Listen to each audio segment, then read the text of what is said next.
Hello everyone and welcome to another casual review. Today I will be talking about Bioshock.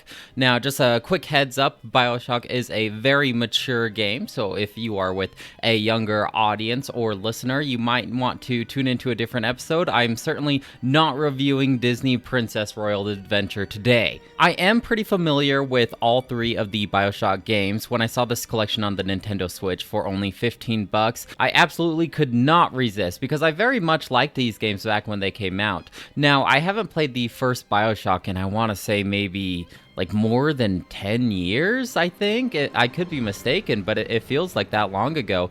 And I initially played this on the Xbox 360, and I just remember it looking so good, and I was just so impressed. And so when I put this in the Nintendo Switch, I was curious to how the handheld screen would output the visuals of this game. Now, I'm not quite sure if the visuals just haven't held up as much as I remember in my mind, or if the Nintendo Switch's output isn't as good as the Xbox 360. Just to give an example, initially you are on a plane flying over the ocean and your plane crashes.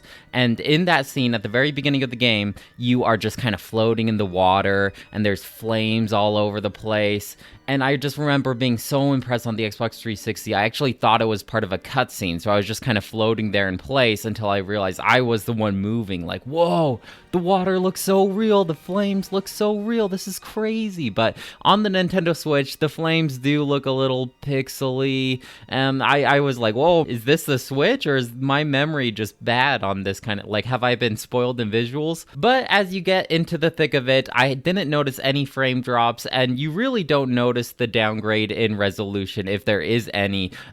Just while you're playing, you don't really think about it after a while. It's just that initial floating in the ocean part that it really came to my attention. So you're floating in the water, there's flames all over the place, there's plane wreckage, and you see this lonely tower just in the middle of the ocean.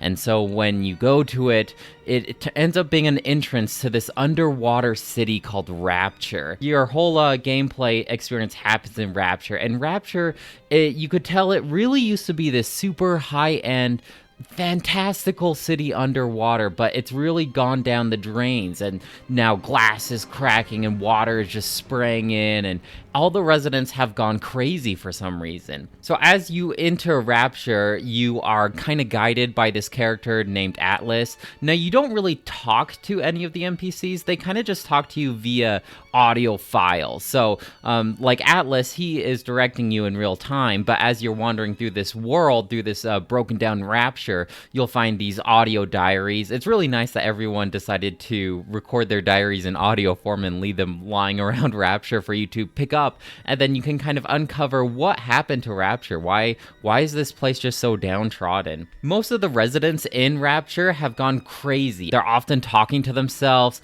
and when they do see you, they'll just automatically try to attack you. All these residents have been renamed splicers, and it's because their DNA is infused with this chemical called Atom. And Atom is a really tempting chemical because it basically allows you to use magic in a sense. Like in this game, you basically have your guns, you have like a radial wheel, tons of different guns that you can choose from, and then you can use magic too, which is really cool. So you can like blast enemies with lightning, you can freeze them, you can make like cyclone traps, you can shoot bees out of your hand and they'll go and sting your enemies. So if I was to sell this game to you, I would say guns, magic, underwater, decrepit city. It's just like such a cool setting, and it's so unique. I absolutely loved it when this game first came out. Now, as you enter Rapture, Atlas is kind of guiding you, helping you out, and you are introduced to another character. He's basically like the leader of this Rapture world, and his name is Andrew Ryan.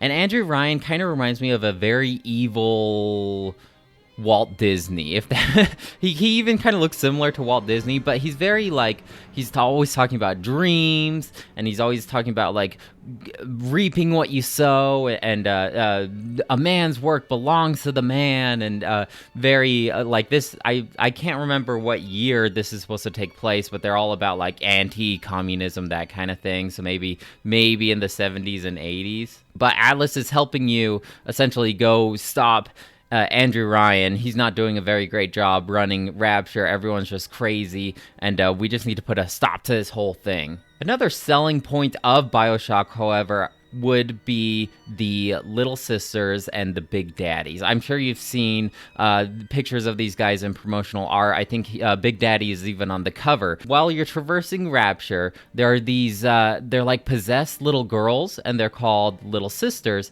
and they are basically like brainwashed to gather Adam from dead bodies in order to create more plasmids. Plasmids are what you inject in yourself to use that magic. So if I wanted to use like electric magic, I would use like an electric plasmid. So these little sisters, they're going around, they're poking these dead bodies with these needles, and each one of them is assigned a guardian Big Daddy. And these guys are like in a big sub-diving suit. Some of them have guns, other ones have like drills for a hand. Very, very gruesome game. You'll often see like bodies get slammed with these drill hands and guts fly all over the place. It's very, very morbid. You'll see just like blood smeared all over the walls, and it's just so grim. It's not a happy setting for sure. And so pretty early on, you'll see these little sisters and these big daddies, and initially you're just going to want to stay away from them, but you come across your first little sister that is unguarded by a Big Daddy. The Big Daddy was dead or something like that. And Atlas, he's saying, if you kill the girl, you'll get a ton of Adam, and you'll be able to buy a lot more plasmids. You'll just have a lot more Adam currency in order to get cooler magic. But another lady, her name is Tenenbaum, she'll say, here's a way to separate to kind of basically cure the girl, to separate it from this parasitic slug that is turning them possessed. And so you have the option as you play through this game. You can either save the little sister when you defeat the Big Daddy, or you can kill her and get more Adam. And I always like to play the good guy, so I always choose to save them. And this does affect the ending cutscene of the game. I'm not sure what it looks like if you decide to kill all the little sisters, but I decided to save them, and it's a very heartwarming ending. But you do get less Adam if you save them. However, I feel like they offset this because the cured little sisters will give you gifts from time to time when you rescue a certain amount of little sisters, and these gifts can come with like a certain plasmid called Hypnotized Big Daddy. Basically, you like throw it at a Big Daddy and they will help fight for you. On the surface, this sounds really cool, but he doesn't attack splicers unless they attack you or you attack them. So I wish that it would just be like, hey, anytime there's a hostile, go attack it. But instead, I have to like initiate combat, and then by that time, they're just completely focused on me. And in that whole time, I could have just blasted them with a shotgun and called it a day, rather than to like try and manipulate and set up this whole Big Daddy fight. There were a couple of occasions where I would have a hypnotized Big Daddy, and then I'd see a Big Daddy escorting a little sister, and it was pretty cool to watch those two Big Daddies just duke it out for me. That was pretty fun. Otherwise, I typically didn't really use that plasmid. Now, I do have a couple annoyances about this game. Like I said, it is pretty old, and it does feel a little dated in some ways. Like, when you are in the thick of it, it is a pretty beautiful game, even on the Nintendo Switch, and just the whole aesthetic and world setting is awesome. Mechanically, there are some clunkiness. Like, the controls are just weird. Like, the top button, X, that is to jump, then the bottom button, B, that's to use, like, your health item. And then, like, you can only have your magic hand out or your gun out at once. And I know they fixed this in Bioshock 2, but the reload button, the left button, Y, if you have your gun out, you'll reload. But if you have your magic hand in, you'll use one of your Eves. Eves is what kind of like charges up your mana bar, your magic bar. But if you don't want to use one of your Eves, if your mana bar is already almost full, you'll end up using it unless you remember to take out your gun first. So it's just kind of clunky. I want to use magic, and then you have to bring out your gun, and it just doesn't work. But I'm not too worried because I know that they do fix this in Bioshock 2. Whenever you kill a guy, you are given the opportunity to loot their bodies for money or ammo or resources to craft things. You can also loot like pretty much everything. You can loot trash cans, you can loot desks and things like that. But whenever you kill a guy, you have to loot their body, and then you have to go find their gun if you want their ammo, which is kind of cumbersome. I can't remember if this is fixed in the second one or not. Visually, it's a pretty dark game. Obviously, it's a very dark setting. You're like underwater. So it is pretty hard to see. But if I'm playing handheld outside, I definitely had to like crank up that brightness in order to tell what's going on. I remember even playing on my Xbox 360 back in the day, I would have difficulty seeing things. Whenever you like start up a game and they say adjust the brightness slider, so you can barely see this logo, I always just crank it all the like not all the way up in most cases, but I definitely like my games to be brighter. I know for a game like this that's supposed to be like pretty scary and spooky, you want it a little bit darker, but that's not why I'm really playing Bioshock. I'm playing Bioshock to have guns and magic. I don't want to be spooked. I don't like scary things, so just definitely crank that slider up. At first, I was playing this game like I would maybe The Last of Us, where it's kind of like a survival. Oh, you only have so much ammo, you can't waste it. Just try to use your wrench as much as possible. Your wrench is kind of like your melee. That's another gripe, is I wish melee, the wrench just had its own designated button instead of you having to get out of using your shotgun in order to use the wrench and then switch back to your shotgun. It does freeze the gameplay, but it's just kind of awkward and cumbersome. But I would definitely be saving a lot of ammo and resources. Oh, I don't want to use my Eve. I want to save all my magic for a Big Daddy or something like that. And I was going through the levels pretty slowly, and I was just like, man, this isn't really as fun as I remember. But I started realizing quickly that they are pretty generous with their resources. You get a ton of first aid kits, a ton of Eves, you get a ton of ammo, so just fire away, because you'll always have ammo for some gun. And so you don't really need to worry about the survival mechanics in this game. Also, if you die, you just like revive back at a checkpoint. It's not that big of a deal.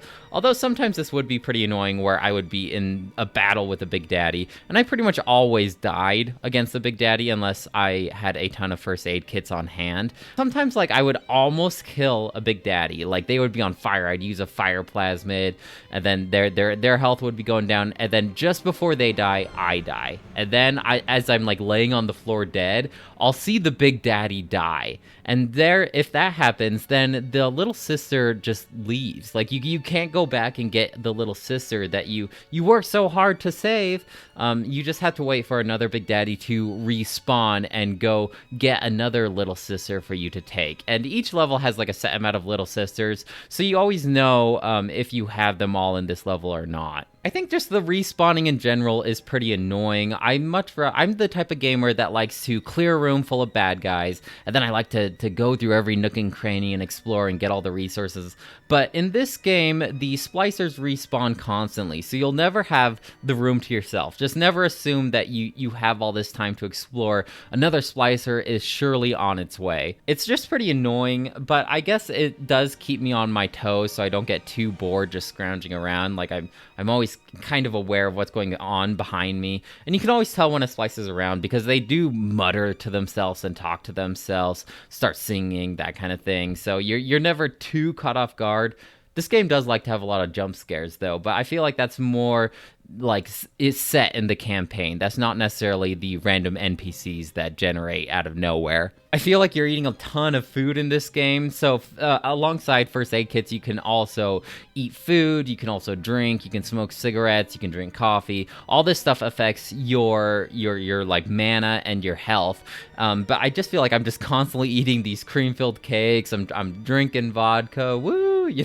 I feel like I would be pretty overweight by the time I was finished with this game, just because how much I eat. Another big mechanic in this game would be hacking. So this Rapture is full of the security cameras and turrets, that kind of thing.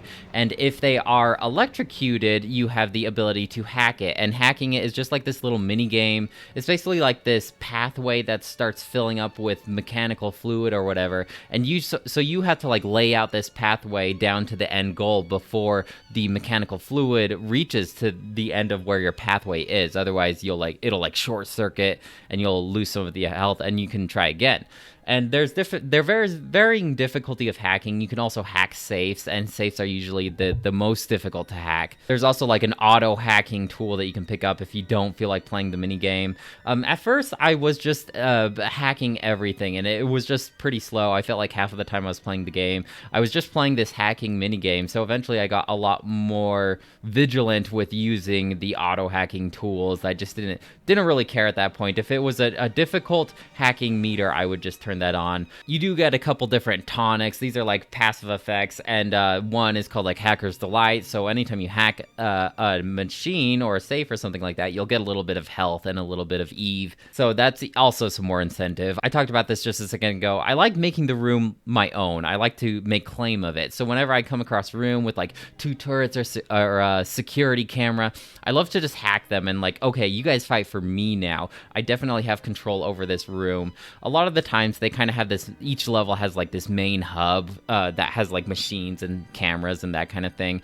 And I love just like, these are mine. So whenever I go back to it, I'll see them like firing at enemies and stuff for me, just clearing up the space because I own this area. So it was really fun just making the machines fight for me. You can get these little sentry bots that fly around. They'll kind of protect you. It's kind of fun because you'll like hypnotize a big daddy, and then you'll get like these security bots flying behind you, and you just have this like mechanical army ready to back you up. One thing that does make hacking easier is the ability, they give you a camera kind of early on, and I feel like I'm playing Splice or Snap for a little bit, because whenever you take a picture of an enemy, this like meter will charge up, and then you'll get bonuses. Usually the bonuses like, I'll do extra bonus damage to Houdini Splicer. These guys like teleport out of nowhere and shoot flames at you. So if I take enough pictures of these Houdini Splicers, I'll do extra damage against them. Now, if you take pictures of machines like turrets and sentry bots and stuff like that, eventually the meter will fill up and you'll get the ability to automatically hack. You don't have to go into that hacking mini game every time. It certainly became a lot more tolerable. You just walk up to a turret, shock it, hack it, and then it's good to go. Good fight for you. I really didn't do the camera much on my first playthrough back on the Xbox 360, but I realized how beneficial it is, and I also realized that you can take multiple pictures of the same guy over and over again, and even if it's a dead guy, you can still take pictures of it. Obviously, if it's a multiple shot of the same guy, or if it's a dead guy, your meter will fill up less than if it's the first shot and he's alive. But if you buy enough film, you'll charge up the meter a lot faster, because every time you encounter an enemy, you can take like about 5 shots of them. And before you know it, the meter will just be fully charged and you don't have to worry about taking pictures of them again. I can't remember if this mechanic was in the second one or not.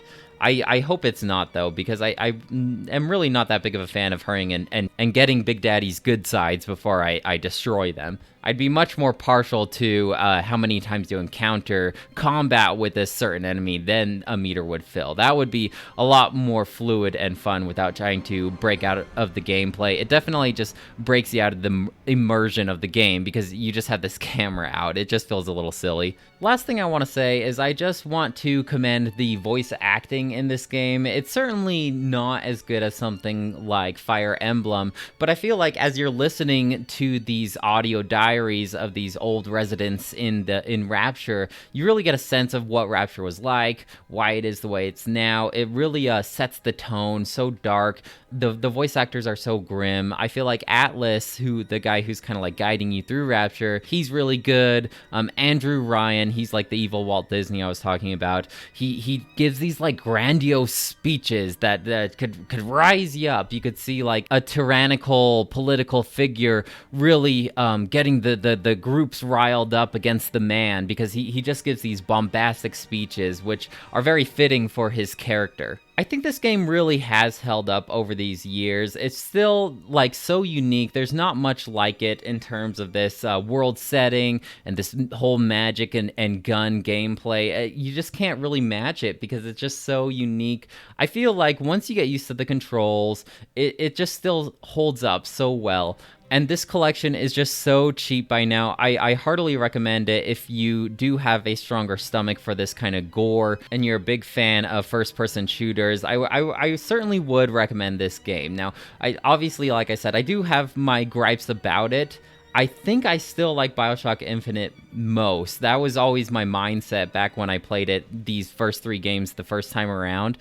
But I guess we'll just have to see. I think I will give this game a 4 out of 5. It's a great game. It just has a couple kinks that it needs to work out. I can't remember how much they do in Bioshock 2. If I remember correctly, that one came out pretty shortly after Bioshock 1, so I'm not sure how different it could be. But I'm definitely excited to get to Bioshock 2 and let you guys know my thoughts on that. Now, would you kindly let me know your thoughts and opinions about Bioshock or the series as a whole? Which one is your favorite? Have you picked up this collection yet? I bet it looks beautiful on the PlayStation 5 or the Xbox One X. So let me know your experience with the series. I'd love to hear from you. That should be it for me, though. I'll talk to you later. Bye!